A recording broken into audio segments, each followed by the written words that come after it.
اللہ اللہ اللہ اللہ۔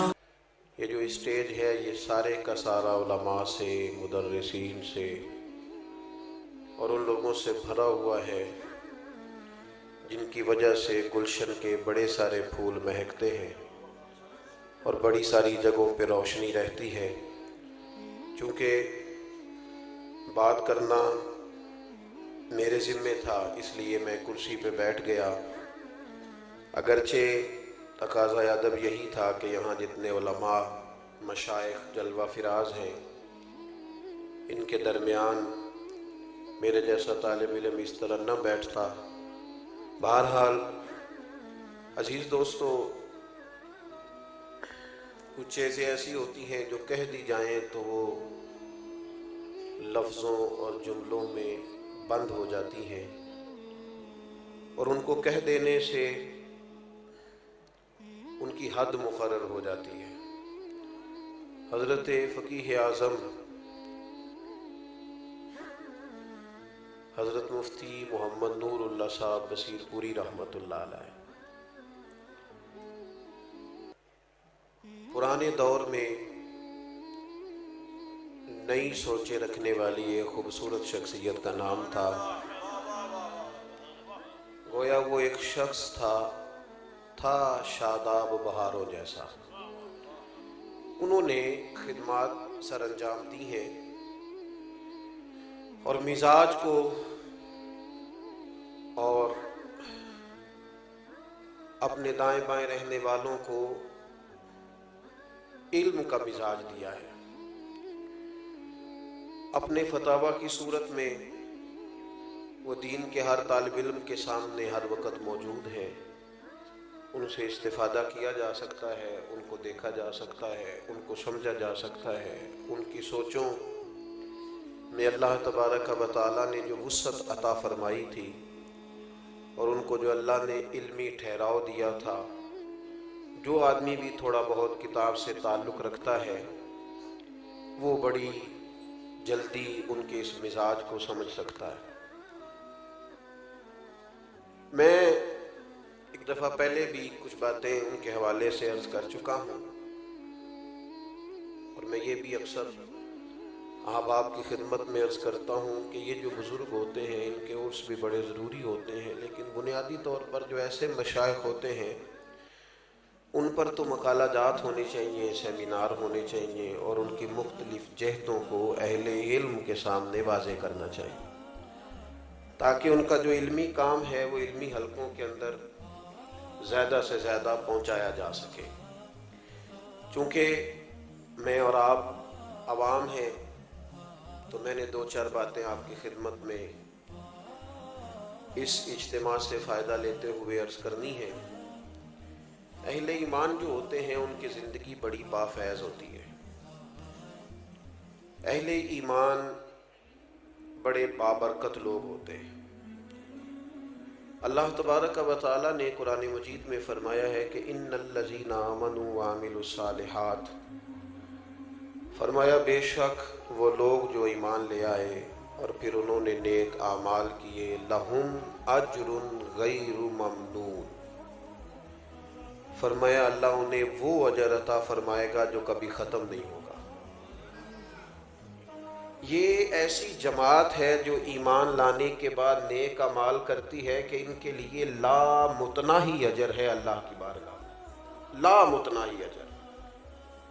صرف شرط یہ ہے کہ باپ کو احساس ہونا ضروری ہوتا ہے کہ میں اب باپ ہوں۔ استاد کے لیے یہ احساس بڑا ضروری ہوتا ہے کہ میں ایک استاد ہوں۔ یہاں فیضان ہے حضرت سیدی ابو البرکات علیہ رحمہ کا۔ سید صاحب اپنے شاگردوں سے فرمایا کرتے تھے کہ تم کہتے رہو کہ ہم گناہگار ہیں، ہم تو عاجز بندے ہیں، پر یاد رکھنا لوگ عالم کا اٹھنا بیٹھنا دین سمجھتے ہیں، اس کا آنا جانا دین سمجھتے ہیں۔ لوگ کہتے ہیں فلاں مولانا بھی تو کر رہے تھے، تو اس کے لیے یہ احساس ہونا بھی ضروری ہے کہ میں اب کس مسند پہ ہوں۔ اسے اس بات کا وہ جو کہا گیا نا کہ من عرف نفسہ فقد عرف ربہ،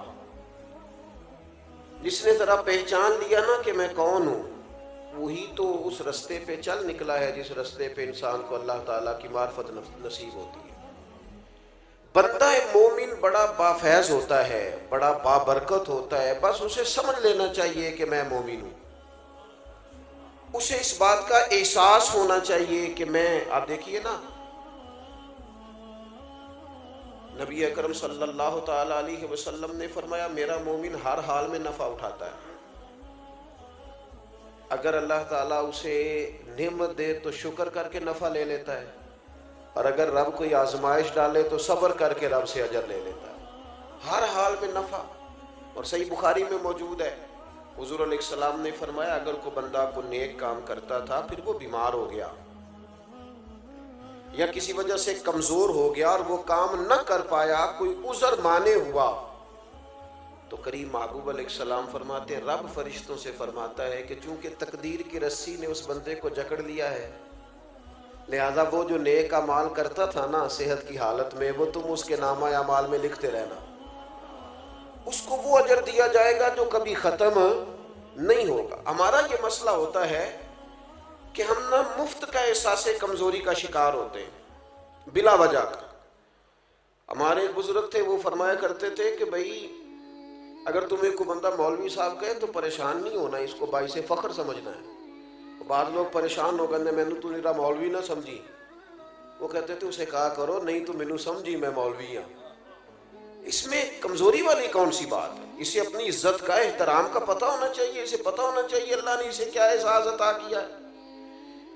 تو بندہ مومن اللہ تبارک و تعالیٰ نے اسے بڑے اعزازات سے نوازا ہوتا ہے۔ یہ تو کلمہ پڑھ لیتا ہے نا جب کلمہ، تو پھر اس کی شان یہ بن جاتی ہے کہ کنتم خیر امت، کلمہ پڑھتے ہی اللہ تعالیٰ اسے ساری امتوں پر اعزاز عطا فرما دیتا ہے۔ ہم نہ اس بات کو سمجھنے کو تیار نہیں ہوتے۔ میں نے دیکھا ہے صرف غریب آدمی ہی امیر سے مرعوب نہیں ہوتا، وزیروں کو مرعوب ہوتے دیکھا ہے۔ یہ کہاں سے آ گیا جی؟ یہ برطانیہ سے آ گیا ہے۔ یہ کہاں سے آ گیا؟ یہ امریکہ سے آ گیا ہے۔ وہ ہمارے ہاں نا لوگ مسئلہ بھی پوچھتے ہیں، کوئی بیچارہ غریب عیسائی ہو نا کبھی تو لوگ مسئلہ پوچھتے ہیں کہ سانیہ نال کھانا جائز ہے؟ تو میں کہنا جی امریکہ دا صدر سائی آ جائے پاکستان تو پھر نہیں تساں کبھی مسئلہ پوچھا کبھی کسی نے؟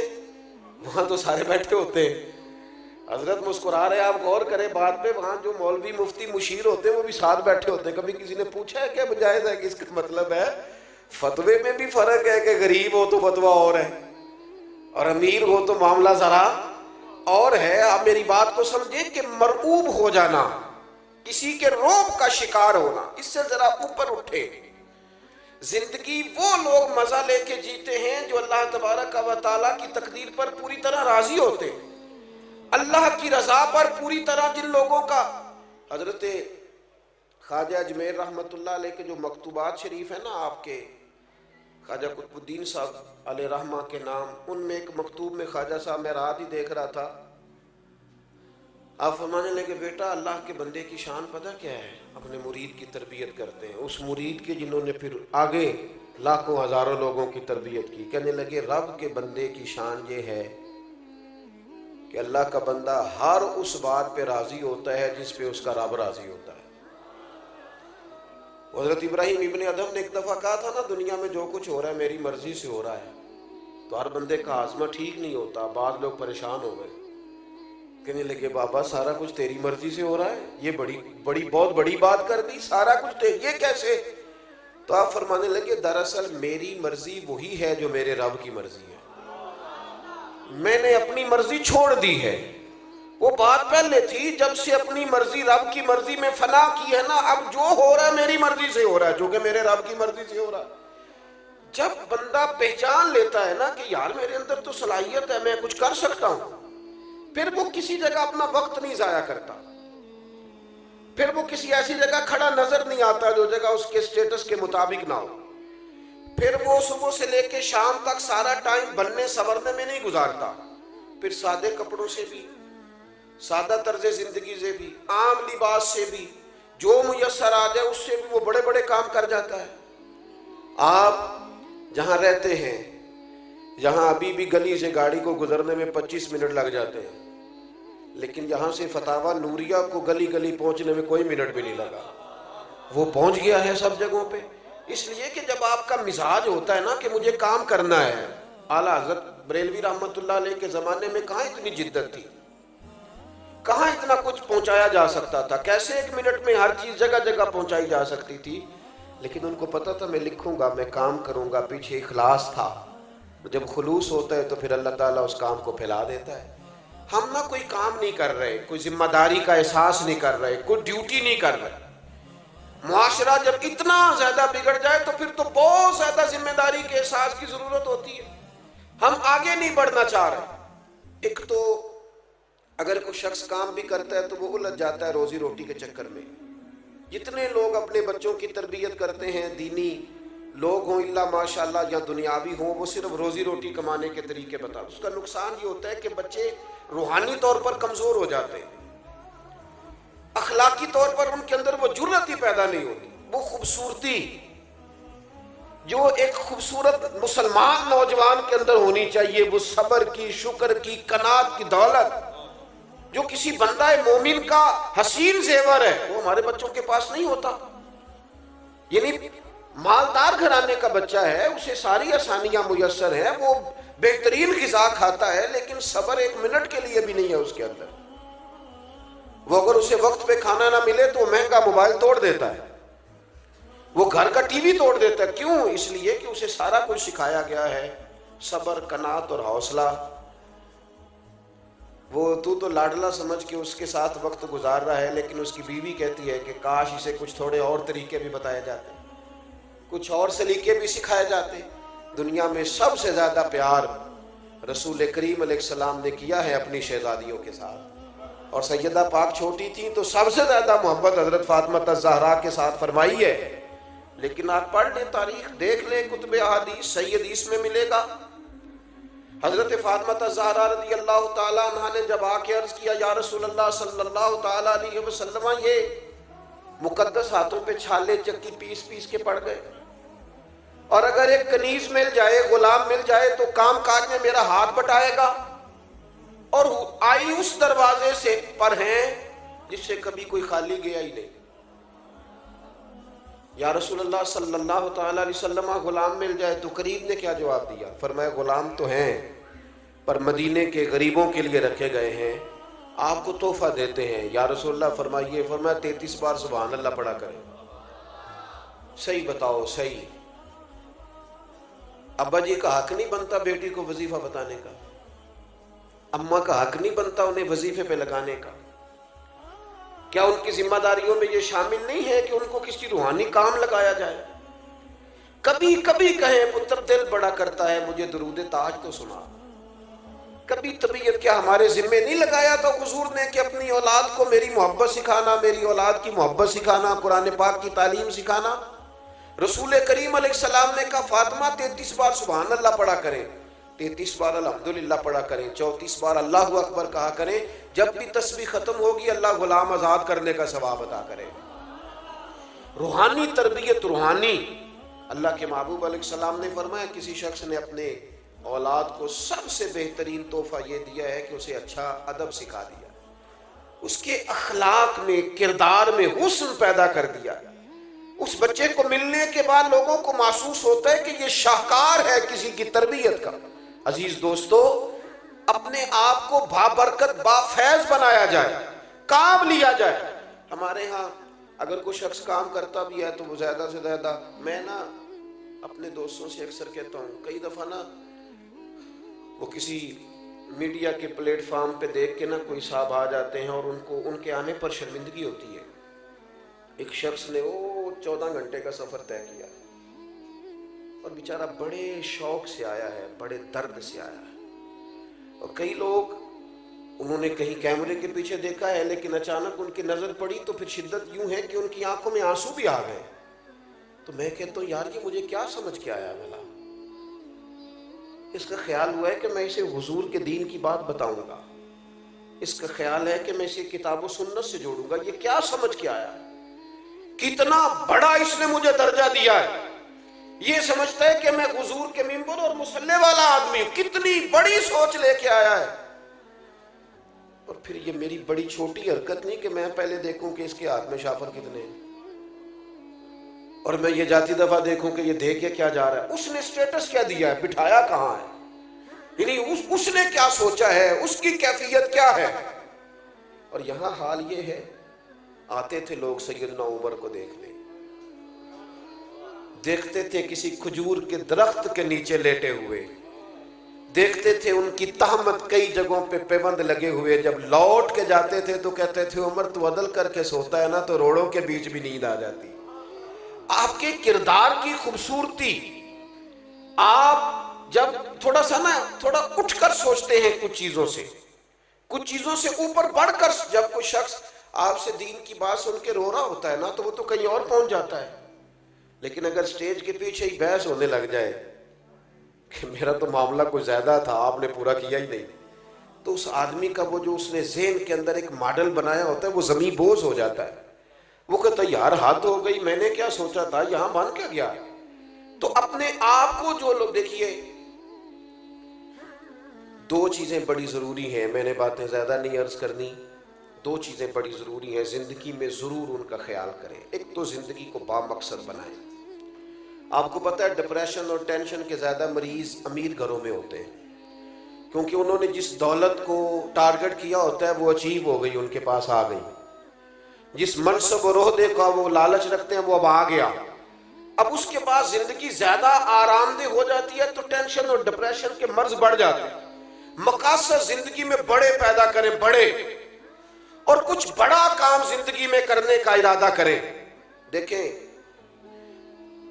اللہ کے رسول صلی اللہ تعالی علیہ وسلم نے فرمایا جس بندے نے درخت لگایا نا زمین پہ, جب تک کوئی چرندہ پرندہ یا انسان نفع اٹھائے گا نا اللہ لگانے والے کو اجر عطا کرے گا.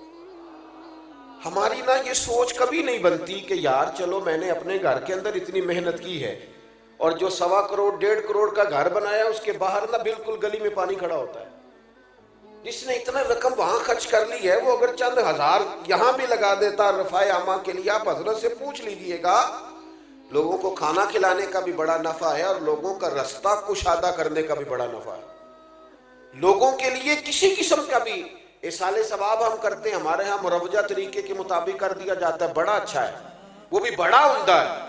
لیکن جب حضرت سعد نے آ کے عرض کی تھی یا رسول اللہ صلی اللہ تعالی علیہ وسلم میری والدہ کا انتقال ہو گیا ہے اور اماں غلام آزاد کرنا چاہتی تھی, تو حضور میں اگر کسی کی گردن چھڑا دوں, غلام آزاد کرا دوں, گردن پس جاتا ہے وہ بندہ جس نے کسی کا قرضہ دینا ہوتا ہے.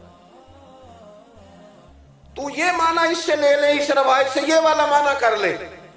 کہا اگر میں غلام آزاد کر دوں تو میری اماں کو فائدہ ہوگا, تو کریم نے فرمایا ضرور آزاد کر, رب تیری اماں کو اس کا اجر عطا کرے گا. چل تو بھی کسی کا قرضہ معاف کر دے اماں کے ایصال ثواب کے لیے. چل وہ جس کو تو نے ایڈوانس دے کے رکھا ہوا ہے نا ملازمت پہ اور تنخواہ بھی پوری نہیں دیتا اور بیچارہ جا بھی نہیں پاتا, چھوڑ دے اس کے پیسے ایڈوانس کے, اسے آزاد کر دے, اس کا ثواب بھی تیری والدہ کو جائے گا. تھوڑا سا نا زندگی میں کوئی کارنامہ, کوئی خدمت. میرے نبی پاک علیہ السلام نے فرمایا جس نے اللہ کی رضا کے لیے مسجد بنائی, اور پھر حضور نے اگلی بات بھی پوری کھول دی تاکہ کسی بندے کے ذہن میں اشکال نہ رہ جائے. فرمایا مسجد چھوٹی ہو یا بڑی ہو, جس نے رب کی رضا کے لیے مسجد بنائی اللہ اس کے لیے جنت میں گھر بنا دے گا. میں آپ سے عرض کروں کہ کوئی کام زندگی میں جو خیر کام سے ممکن ہو سکے, کوئی کام, اور ایک خاص پہلو اس میں پیش نظر رکھنا بڑا ضروری ہو گیا ہے. مسلمان بڑے بافیض تھے, بڑے برکت والے تھے, اس جماعت سے لوگوں کو ہمیشہ نفع ہوا, دنیا نے فیض پایا امت مسلمہ سے. لیکن آج حالت یہ ہے کہ ایسی ہوا چلی ہے کہ ہر شخص سوچتا ہے تمام شہر جلے بس ایک میرا گھر نہ جلے. تھوڑا سا نا دوسروں کے, حضرت صاحب موجود ہیں یہاں ماشاءاللہ, ایک بڑی تعداد ہے علماء کی, بڑے ماشاءاللہ مناظرین موجود ہیں. مناظرین اپنے دلائل بھی پڑھتا ہے اور سامنے والے کے دلائل بھی دیکھتا ہے. علمی عقیدہ ٹھیک ہو تو رائے کا اختلاف بڑی جگہوں پہ ہوا ہے, لیکن ساری زندگی صرف میں کہہ چکا ہوں عقیدہ ٹھیک ہو تو رائے کا اختلاف امام اعظم امام شافعی کے درمیان بھی کسی بندے سے نا اگر کبھی کوئی اختلاف ہمارا ہو بھی جائے تو وہ دلیل تک ہونا چاہیے. دلیل مل گئی تو اختلاف ختم. ہمارے ہاں اختلاف اب دلیل کی حد تک رائے کے اختلاف کو, صرف رائے کے اختلاف کو لوگ بہت بڑا مسئلہ بنا لیتے ہیں اور آزمائش بن جاتی ہے بڑے لوگوں کے لیے. میں اب تو خیر کم جگہوں پہ جاتا ہوں, لیکن جہاں بھی جاتے ہیں نا جی, ابھی بھی 2 پرچیاں ہیں میری جیب میں, تو میں کئی دفعہ کہتا ہوں کہ میں پرچیوں والا مولوی نہیں ہوں, کسی مناظر کسی محقق کو دیجیے گا, لیکن ہر جگہ پرچی جو باتیں طے ہیں نا بالکل 100% طے ہمارے بزرگوں نے طے کر دی, ان پہ بھی لوگ چاہتے ہیں کہ کوئی نہ کوئی بات کی جائے, کوئی نہ کوئی نیا عنوان چھیڑا جائے, اختلاف رائے ہو جاتا ہے. جو بابرکت لوگ ہوتے ہیں وہ ساری زندگی کسی ایک پہلو پر ہی چیزوں کو طے کرتے ہی نہیں گزارتے, وہ آگے بھی بڑھتے, وہ کچھ کام بھی کرتے. یہ کیا بات ہوگی کہ دیکھیں نا صحابہ کرام علیہم رضوان کے درمیان رائے کا اختلاف ہوا لیکن دلیل کی حد تک. حضرت عمر فاروق منبر پہ تشریف فرما ہے, کوئی حکم دینے لگے, حضرت ابو ایوب انصاری کھڑے ہو گئے, یہ میری بات آپ نے یاد رکھنی ہے. حضرت ابو ایوب انصاری کھڑے ہو گئے, انہوں نے کہا, یا حضرت ابو ذر غفاری, انہوں نے کہا عمر نہ آپ کا حکم مانیں گے نہ آپ کی اطاعت کریں گے. کیا ہوا بھائی؟ کہنے لگے کہ کل جب سب کو ایک ایک چادر ملی تھی تو آپ نے 2 چادریں کیسے لے لی؟ اس کی یہاں تہمت بن سکتی تھی یہاں کرتا, اور آپ نے کرتا بھی بنایا ہے اور تہمت بھی بنائی, یہ 2 کیسے ہو گئی؟ تو حضرت فاروق اعظم رضی اللہ تعالیٰ عنہ, انسان کو صرف تعریف نہیں سننی چاہیے, اس کے اندر تنقید کا بھی حوصلہ ہونا چاہیے. ہمارے اسلاف فرمایا کرتے تھے دشمنوں کی باتیں توجہ سے سنا کرو, وہ تمہیں نکھار دیتے ہیں, وہ ڈھونڈ ڈھونڈ کے وہ چیزیں لاتے ہیں جو تمہارے فائدے کی ہوتی. غور سے سنے تمہارا مخالف کیا کہتا ہے, لیکن حوصلہ ہی نہیں ہوتا, عادت بن جاتی ہے. اب تو کچھ لوگوں کے بارے میں محسوس ہوتا ہے کہ تنخواہ پہ بندہ رکھا ہوا ہے خوشامد کرنے والا, کیونکہ وہ بیچارہ ادھر ادھر جاتا ہی نہیں, اور ایسی رٹی رٹائی کہانی سناتا ہے کہ جس میں سے محسوس ہوتا ہے کہ نہیں یہ تو طوطا ہے, تو پوری کر کے یاد کر لی. عزیز بھائی, تنقید کا حضرت عمر بڑے جلالی ہیں لیکن وہ اپنی ذات کے لیے نہیں ہیں. پوری بات تسلی سے سنی اور بڑے علم اور بردباری سے کہا میرا بیٹا جواب دے گا. حضرت عبداللہ ابن عمر یا آپ کے بیٹوں میں سے کوئی کھڑا ہوا اور انہوں نے کہا حضور آپ نے حکم دیا ہے تو میں عرض کرتا ہوں. کہنے لگے چونکہ مال غنیمت میں چادریں تقسیم ہوئی تھیں اور سب کو ایک ایک ملی تھی, تو ایک میرے والد کو ملی تھی تو ایک مجھے بھی تو ملی تھی نا, میں نے سیدنا عمر کو دے دی اور ان کا کرتا بھی بن گیا اور تہمت بھی بن گئی. اب جو سامنے بیٹھے تھے نا جنہوں نے اعتراض کیا تھا انہیں دلیل مل گئی ہے, جواب مل گیا ہے. اب انہوں نے یہ نہیں کہا کہ نہیں صحیح بتائیں, نہیں میں گھر بھی جاؤں گا تلاشی بھی لوں گا, نہیں یہ نہیں کہا کہ میں اس پر حلف بھی لوں گا, دلیل مل گئی قربان جائیں. یہ ہے بندہ مومن کی شان. فوری طور پہ دوبارہ حضرت ابو ذر غفاری اٹھے اور اٹھ کے کہنے لگے عمر اب آپ بات کریں, ہم آپ کا حکم بھی سنیں گے اور فرما برداری بھی کریں گے. چونکہ اختلاف رائے دلیل کی حد تک تھا, دلیل مل گئی اور ہمارا اختلاف ختم ہو گیا, بات ختم ہو گئی, طے ہو گئی.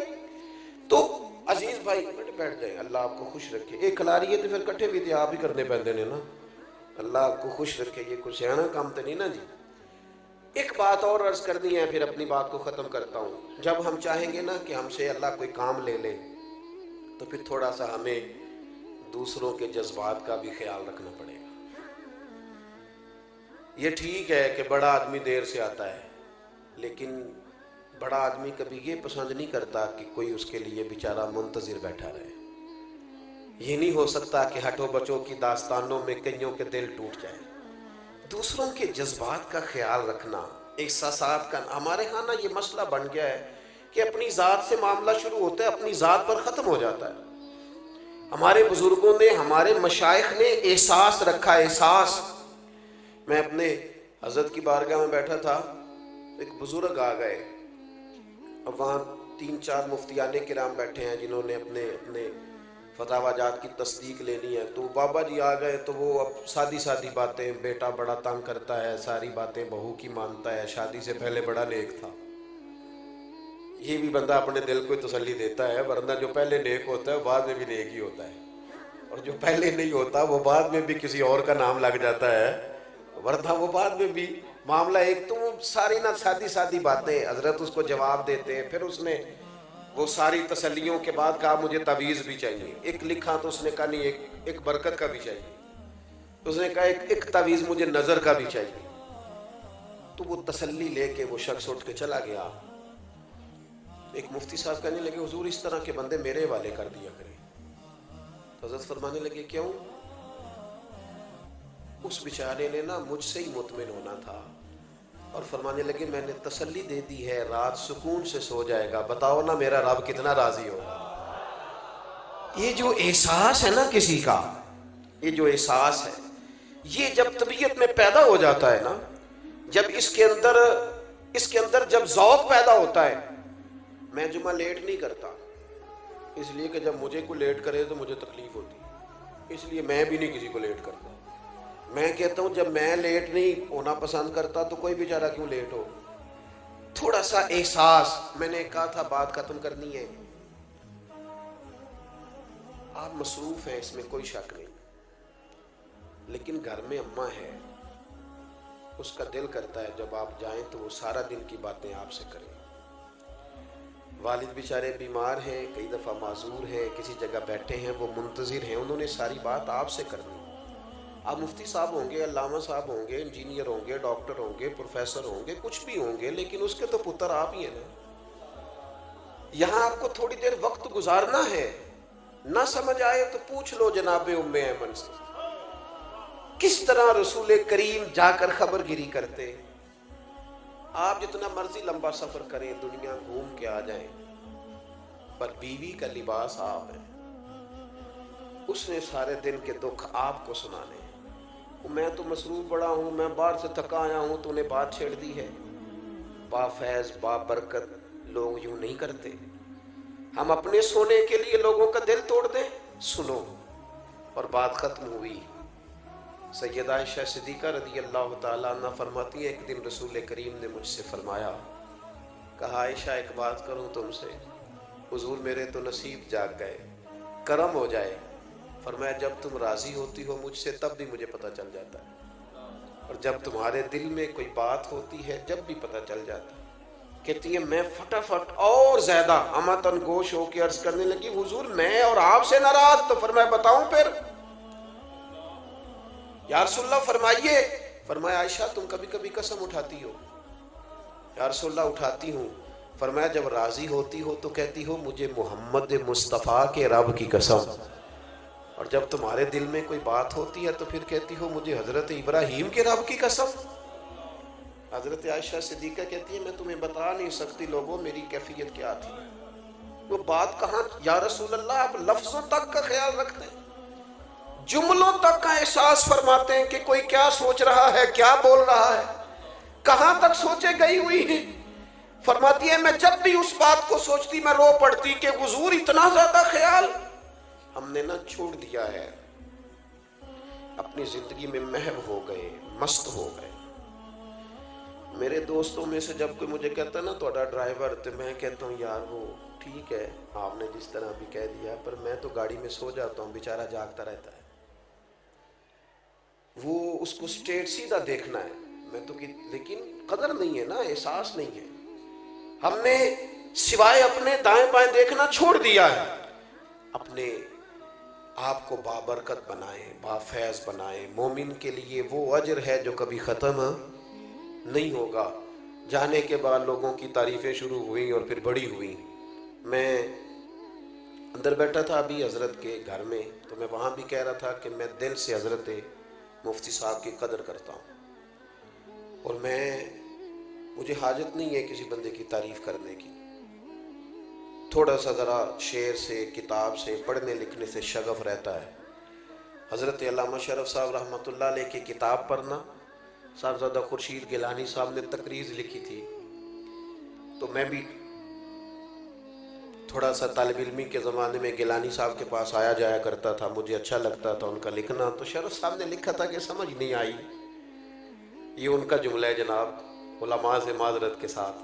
انہوں نے کہا تھا سمجھ نہیں آئی کہ سورہ کبرے والا مولوی اتنا شستہ کیسے لکھ لیتا ہے. اتنا صاف کیسے لکھ لیتا ہے، یہ سمجھ نہیں آئی۔ پھر کہنے لگے ہاں ہاں سنا ہے مرغا بھی جب پانی سے نکلتی ہے تو پر خشکی ہوتے ہیں اس کے۔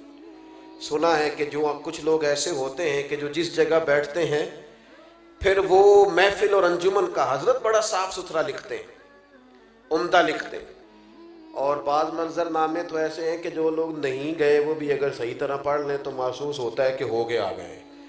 تو کچھ لوگوں کی قدر کریں اپنی زندگی میں۔ میں ایک جگہ پہ موجود تھا تو مجھے وہاں کے لوگ کہنے لگے کہ ہمارے یہاں کے بعض علماء سے ہمیں شکوہ ہے، آپ بڑے اچھے ہیں۔ میں کہ میں اتنے رہندہ نہیں نہ تاں کر کے، اگر آ گیا پکا تو پھر معاملہ شاید کچھ اور ہوگا۔ یہ ہوتا ہے ایسا، جو چیزیں زیادہ قریب ہوتی ہیں وہ بعض اوقات زیادہ، جو زیادہ دور ہو وہ محسوس ہوتا ہے کہ شاید زیادہ بڑی ہے۔